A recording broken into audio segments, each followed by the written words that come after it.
Hello friends, आपण मानकु OTET एवं assistant teacher रो preparation series part 4 video को स्वागत। जो माने आम चैनल ओडिया लर्निंग एकेडमी को सब्सक्राइब करना दया करी सब्सक्राइब कर दियंतु एवं वीडियोटी भल लगे लाइक कमेंट एवं शेयर करंतु। आज देखिबा ओटीईटी रो ग्रोथ एंड डेवलपमेंट टॉपिक रो एमसीक्यू देखिबा 30 टी एमसीक्यू अछि जहां परीक्षा पई अत्यंत उपयोगी। जो माने ओटीईटी 1 जंतु किंबा ओटीईटी 2 जंतु किंबा जेटी जंतु बा असिस्टेंट टीचर प्रत्येक परीक्षा रे एटा हमर इम्पोर्टेंट रहउछि। तेणु आज देखिबा ग्रोथ एंड डेवलपमेंट रो 30 टी बछा बछा एमसीक्यू। ताहले चलंतु देरी न करी आरंभ करिबा। प्रथम प्रश्न, निम्नलिखित मध्यरु केउटी विकास रो एक डिस्कंटिन्यूटी मॉडल को सूचाई थाए?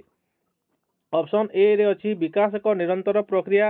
ऑप्शन बी देछि विकास निर्दिष्ट पर्याय बा सोपान दे गति करे। ऑप्शन सी रे देछि परिवेश द्वारा विकास सबवेले समान रहे। ऑप्शन डी रे अछि वंशगति विकास रे एकमात्र निर्धारक। ताहले एहार सठिक उत्तर हिजबो डिस्कंटिन्यू मॉडल पचारिछि। विकास रो डिस्कंटिन्यू मॉडल अर्थात एठारे कोन हबो विकास निर्दिष्ट पर्याय बा सोपान दे गति करे। एटा हिजबो तार डिस्कंटिन्यू मॉडल। विकास गोटे निरंतर प्रक्रिया, एटा गोटे कंटिन्यू मॉडल। विकास द्वारा विकास सबवेले समान रहे, एटा मध्ये कंटिन्यू मॉडल। किंतु वंश गति लिखाई हाँ वंश गति विकास एकमात्र निर्धारक, एटा मध्ये गोटे कोन कंटिन्यू मॉडल। एकमात्र एटा हे परिबो नाही केबे एकमात्र देसी ना सेति ताहले डिस्कंटिन्यू मॉडल केउटा हिजबो विकास निर्दिष्ट पर्याय बा सोपान दे गति करे। एटा हिजबो गोटे कोन डिस्कंटिन्यू मॉडल। परवर्ती प्रश्न, सेफालोकोडाल नीति अनुसार विकास किपरि होइताय?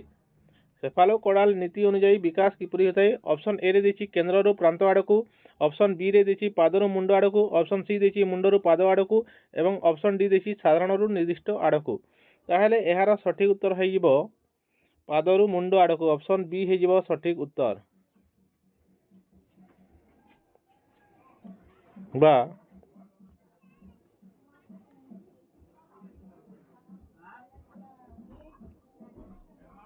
सॉरी पादरू मुंड आड़ एटा उल्टा हेछि हैला। मुंडरू पाद आड़को हेजिबो सठिक उत्तर। ऑप्शन सी हेजिबो सठिक उत्तर तालुरु तलिपा। तालुरु तलिपा तलिपा।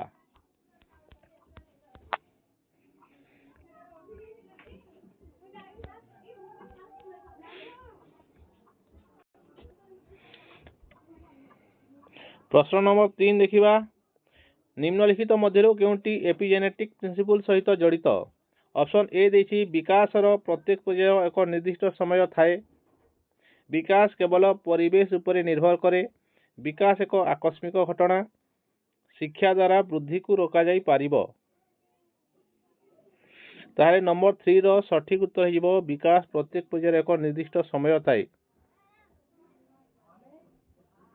यही समय तार यही प्रकार क्रोध हेबो से जो विकासटा हेबो तार आवेग विकास से गोटे निर्दिष्ट पर्याय थाए। ऑप्शन ए हेजिबो सठिक उत्तर। परवर्ती प्रश्न चतुर्थ नंबर प्रश्न देखिबा। व्यक्तिर जीवन काल मध्य घटुथिबा गुणात्मक परिवर्तन को कोन कहा जाय? वृद्धि, विकास, परिपक्वता ना शिक्षण? ताहले व्यक्तिर जीवन काल मध्य जो गुणात्मक परिवर्तन घटुची गुण, परिमाणात्मक हेले कोन सेटा हेबो वृद्धि, किंतु गुणात्मक परिवर्तन हेजिबो विकास। ऑप्शन बी हेजिबो सठिक उत्तर। परवर्ती प्रश्न 5 नंबर प्रश्न देखिबा। केउ अवस्था को स्ट्रेस एंड स्ट्रॉम रो समय कहा जाय? शैशवावस्था, बाल्यावस्था, कैशोरावस्था ना प्राप्त वयस्क?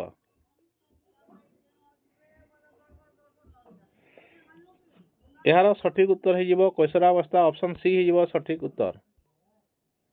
परवर्ती प्रश्न, विकास रो केउ नीति सूचाए जे समान बयसर दुई जन शिशुक मध्य शिक्षण हार अलग होई पारे? ताहले ऑप्शन ए रे अछि साधारण रो निर्दिष्ट नीति। ऑप्शन बी रे अछि व्यक्तिगत पार्थक्य नीति। ऑप्शन सी रे अछि निरंतरता नीति। ऑप्शन डी अछि एकीकरण नीति। ताहले देखंतु जेहेतु प्रत्येक शिशु मानकर अलग अलग प्रकार शिक्षण हार रहउची, तेणु एटा हेबो व्यक्तिगत पार्थक्य नीति। ऑप्शन बी हेजिबो सठिक उत्तर। ऑप्शन बी हेजिबो सठिक उत्तर। परवर्ती प्रश्न, शिशुर विकास उपरे वंशगतिर प्रभाव संबंध रे केउटी सठिक? এই ବଂଶଗତିଟାକୁ ଆପଣ ବଂଶାନୁଗୁଣ ବି କହିପାରିବେ। ଅପସନ୍ ଏ ଅଛି ବଂଶାନୁଗୁଣ ଶିଶୁର ବିକାଶର ସୀମା ନିର୍ଦ୍ଧାରଣ କରିଥାଏ। ଅପସନ୍ ବି ଅଛି ପରିବେଶ ବଂଶଗତି ଅପେକ୍ଷା ଅଧିକ ଗୁରୁତ୍ୱପୂର୍ଣ୍ଣ। ବଂଶଗତିକୁ ଶିକ୍ଷା ଦ୍ୱାରା ବଦଳା ଯାଇପାରିବ। ଅପସନ୍ ଡି ଦେଇଛି ବଂଶଗତି କେବଳ ମାନସିକ ବିକାଶକୁ ପ୍ରଭାବିତ କରେ। ତାହେଲେ ଏହାର ସଠିକ ଉତ୍ତର ହେଇଯିବ ଅପସନ୍ ଏ ବଂଶଗତି ବା ବଂଶାନୁଗୁଣ ଶିଶୁର ବିକାଶର ସୀମା ନିର୍ଦ୍ଧାରଣ କରିଥାଏ।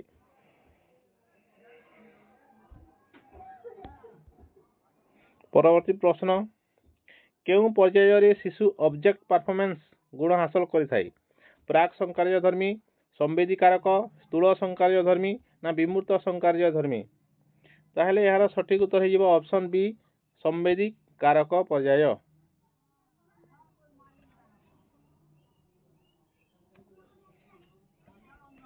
ପରବର୍ତ୍ତୀ ପ୍ରଶ୍ନ ଯିବା, ଶିଶୁର କଗ୍ନିଟିଭ ବିକାଶ ସବୁଠାରୁ ଉପଯୁକ୍ତ ସ୍ଥାନ କେଉଁଠି? ଖେଳ ପଡ଼ିଆ, ବିଦ୍ୟାଳୟ ଓ ଶ୍ରେଣୀଗୃହ, ସଭାଗୃହ ନା ଘର? ତାହେଲେ ଏହାର ସଠିକ ଉତ୍ତର ହେବ ବିଦ୍ୟାଳୟ ଏବଂ ଶ୍ରେଣୀଗୃହ ହେଇଯିବ ସଠିକ ଉତ୍ତର କଗ୍ନିଟିଭ ବିକାଶ ପାଇଁ। 10 ନମ୍ବର ପ୍ରଶ୍ନ, ଜେଡପିଡି ବା ଜୋନ୍ ଅଫ୍ ପ୍ରକ୍ସିମାଲ ଡେଭଲପମେଣ୍ଟର ଅବଧାରଣା କିଏ ଦେଇଥିଲେ? ଜିନ୍ ପିଆଜେ, ଲେଭ୍ ଭାଇଗୋଟ୍ସ୍କି, ବିଏଫ୍ ସ୍କିନର ନା ଲରେନ୍ସ କୋହଲବର୍ଗ? এই ଜେଡପିଡିଟା କିଏ ଦେଇଥିଲେ?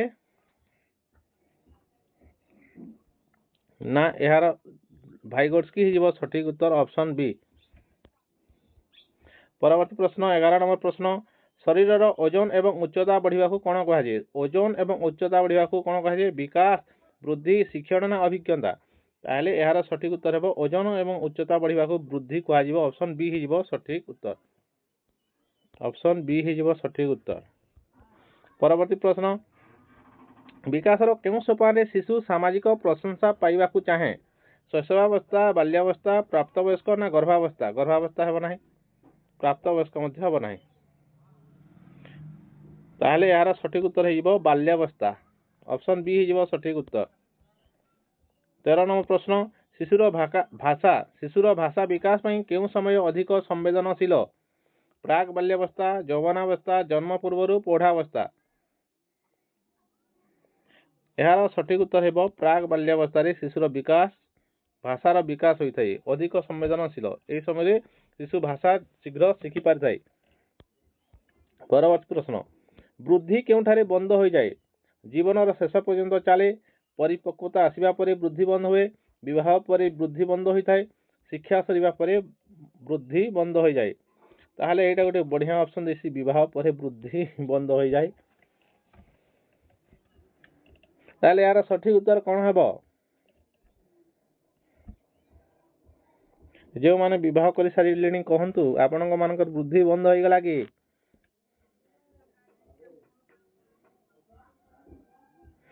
ତାହେଲେ ଏହାର ସଠିକ ଉତ୍ତର ହେଇଯିବ ପରିପକ୍ୱତା ଆସିବା ପରେ ବୃଦ୍ଧି ବନ୍ଦ ହୋଇଥାଏ, କିନ୍ତୁ ବିକାଶଟା ଜୀବନର ଶେଷ ପର୍ଯ୍ୟନ୍ତ ଚାଲିଥାଏ ଏବଂ ପରିପକ୍ୱତା ଆସିବା ପରେ ବୃଦ୍ଧିଟା ବନ୍ଦ ହୋଇଯାଏ। ଠିକ ଅଛି। 15 ନମ୍ବର ପ୍ରଶ୍ନ, ଆନୁବଂଶିକତା ବା ହେରିଡିଟିର ଏକ ମୂଳ ଏକକ କ'ଣ? ହେରିଡିଟିର ମୂଳ ଏକକ କୋଷ, ଜିନ୍ ନା ରକ୍ତ ନା ମସ୍ତିଷ୍କ? ତାହେଲେ ଏହାର ସଠିକ ଉତ୍ତର ହେଇଯିବ ହେରିଡିଟିର ମୂଳ ଏକକ ହେଲା ଜିନ୍। ଅପସନ୍ ବି ହେଇଯିବ ସଠିକ ଉତ୍ତର।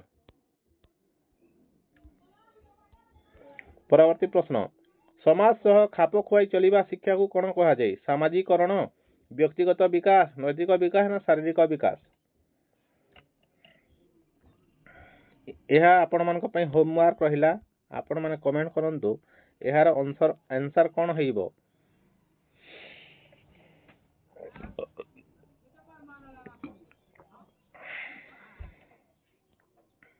ପରବର୍ତ୍ତୀ ପ୍ରଶ୍ନ, ନିମ୍ନଲିଖିତ ମଧ୍ୟରୁ କେଉଁଟି ପରିବେଶର ଏକ ଉଦାହରଣ ଅଟେ?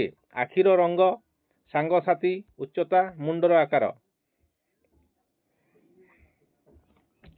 ଆଖିର ରଙ୍ଗ ପରିବେଶ ସହିତ ଜଡ଼ିତ କି ନୁହେଁ?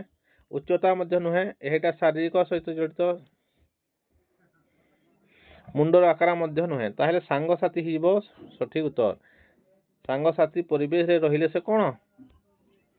ତାର ଶିକ୍ଷା ଲାଭ ଅଲଗା ପ୍ରକାର ହୋଇଥାଏ।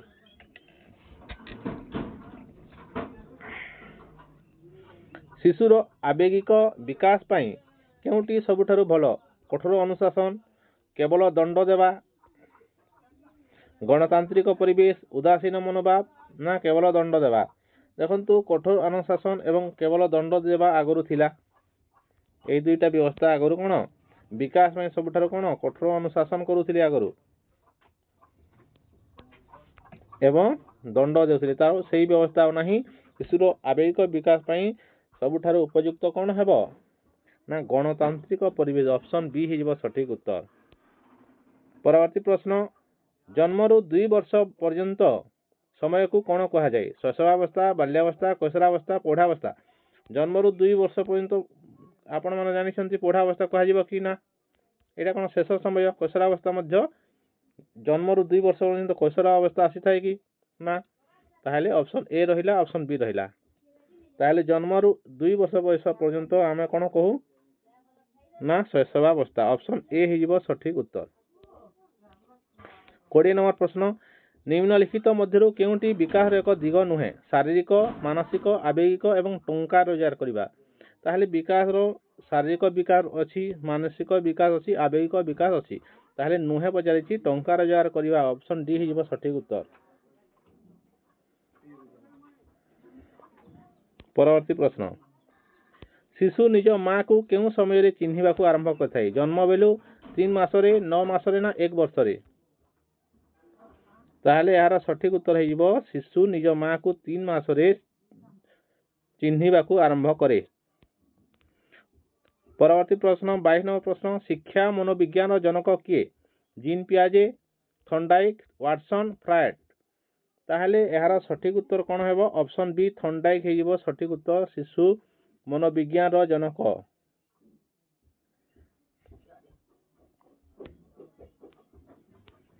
परवर्ती प्रश्न, पियाजे मतरे 7 रु 11 वर्ष समय केउ सोपान? संवेदी कारक, प्राक संकार्य, स्थूल संकार्य ना विमूर्त संकार्य? ताहले यार सठिक उत्तर हेबो स्थूल संकार्य धर्मी। ऑप्शन सी हिजबो सठिक उत्तर। संवेदी कारक पर्याय 0 रु 2, एटा 2 रु 6 बा 7 एवं स्थूल संकार्य धर्मी 7 रु 12।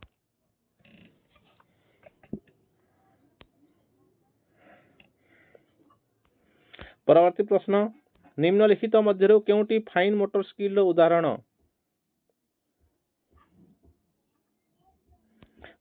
23 नंबर प्रश्न रो उत्तर कोन हला ना 23 नंबर प्रश्न रो उत्तर हला ऑप्शन बी।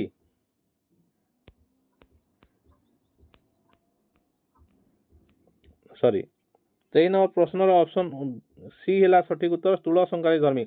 एटा 0 रु 2, एटा कोन 2 रु 6 बा 7, एटा स्थूल संकार्य 6 7 रु 12 30।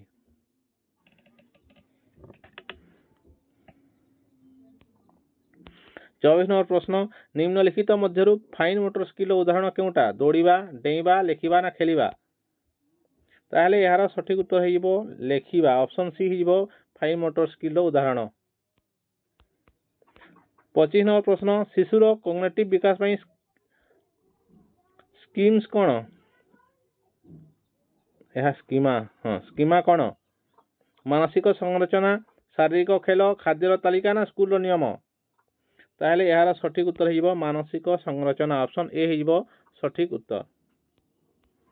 26 नंबर प्रश्न, कोहलबर्ग अनुसार नैतिक विकास केतोटी सोपान अछि? 3 टी, 6 टी, 4 टी ना 8 टी? ताहले यार सठिक उत्तर हिजबो कोहलबर्ग अनुसार नैतिक विकास 6 टी सोपान रही। ऑप्शन बी हिजबो सठिक उत्तर। परवर्ती प्रश्न 27 नंबर प्रश्न, जुग्मज रो केते जोड़ा गुणसूत्र थाए? 23 जोड़ा, 46 जोड़ा, 22 जोड़ा ना 44 जोड़ा? यार सठिक उत्तर हिजबो 23 जोड़ा गुणसूत्र थाए। ऑप्शन ए हिजबो सठिक उत्तर। परवर्ती प्रश्न, गोटिए शिशु चलाबुला शिखिबा पूर्व बसिबा शिखे। यह विकास केउ नीति? क्रमिकता नीति, पारस्परिक संपर्क नीति, एकीकरण नीति ना सामान्य नीति? ताहले यार सठिक उत्तर गोटे क्रम रे जाउची। गोटे पहला प्रथमे बसुची, तापरे से चलाबुला करूची ठिया हेकी। ताहले गोटे गोटे क्रम रे जाउची। ताहले एटा हिजबो क्रमिकता नीति। प्रथमे से चलाबुला करूची और परे बसुची कि ना? शिशु प्रथमे गोटे बसुची, परे चलाबुला ठिया होउची, तापरे चालुची, दौड़ुची, एही परि भाबरे तार कोन ଗ୍ରୋଥ୍ କ୍ରମ ଅନୁସାରେ ହେଉଛି। ତେଣୁ ଅପସନ୍ ଏ ହେଇଯିବ ସଠିକ୍ ଉତ୍ତର। 29 ନମ୍ବର ପ୍ରଶ୍ନ ଦେଖିବା, ଶିଶୁର ବିକାଶ କେଉଁଠାରୁ ଆରମ୍ଭ ହୁଏ? ଜନ୍ମ ପରେ, ମାଆର ଗର୍ଭାଶୟରୁ, ଶୈଶବାବସ୍ଥାରୁ ନା ସ୍କୁଲ ଯିବା ଦିନରୁ?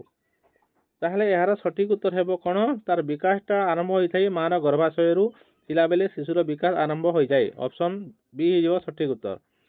ଶେଷ ପ୍ରଶ୍ନ, ନିମ୍ନଲିଖିତ ମଧ୍ୟରୁ କେଉଁଟି ବ୍ୟକ୍ତିଗତ ପାର୍ଥକ୍ୟର କାରଣ ନୁହେଁ? ବଂଶଗୁଣ, ପରିବେଶ, ପରିପକ୍ୱତା, ନାଗରିକତ୍ୱ। ତାହେଲେ ଏହାର ସଠିକ୍ ଉତ୍ତର କ'ଣ ହେଇଯିବ? ନାଗରିକତ୍ୱ। ଅପସନ୍ ଡି ହେଇଯିବ ସଠିକ୍ ଉତ୍ତର। ଏଇଟା ବ୍ୟକ୍ତିଗତ ପାର୍ଥକ୍ୟର କାରଣ ନୁହେଁ। ବଂଶାନୁଗୁଣ, ପରିବେଶ, ପରିପକ୍ୱତା ଏଇ ସବୁ କ'ଣ ବ୍ୟକ୍ତିଗତ ପାର୍ଥକ୍ୟର କାରଣ ଅଟେ। ଯଦି ଜଣେ ଶିଶୁର ଯଦି ବଂଶାନୁଗୁଣ ଭଲ ଠିକ୍ ଅଛି, ସେ ତାର ଗୋଟେ ଗ୍ରୋଥ୍ କରିବାର ସମ୍ଭାବନା ଅଧିକ ଅଛି। ପରିବେଶ ଭଲ ପରିବେଶ ରହିଲେ ସେ ଯଦି ଶୀଘ୍ର ସେ କ'ଣ ଶିକ୍ଷଣ ତାର କରିପାରିବ, ତାର ବିକାଶଟା ଶୀଘ୍ର ହେଇପାରିବ। ପରିପକ୍ୱତା ଯଦି ସେ ପାଉଛି ତାହେଲେ ମଧ୍ୟ ତାର ଶିକ୍ଷଣଟା ଏବଂ ବିକାଶ ଶୀଘ୍ର ହୋଇଥାଏ। ନାଗରିକତ୍ୱ ଗୋଟିଏ ଅଲଗା ଟର୍ମ। ଅପସନ୍ ଡି କଟିଯିବ। ତେଣୁ ଏଇଟା ହେଲା ବ୍ୟକ୍ତିଗତ ପାର୍ଥକ୍ୟର କାରଣ ନୁହେଁ ପଚାରିଛି, ତାହେଲେ ଅପସନ୍ ଡି ହେଇଯିବ ସଠିକ୍ ଉତ୍ତର।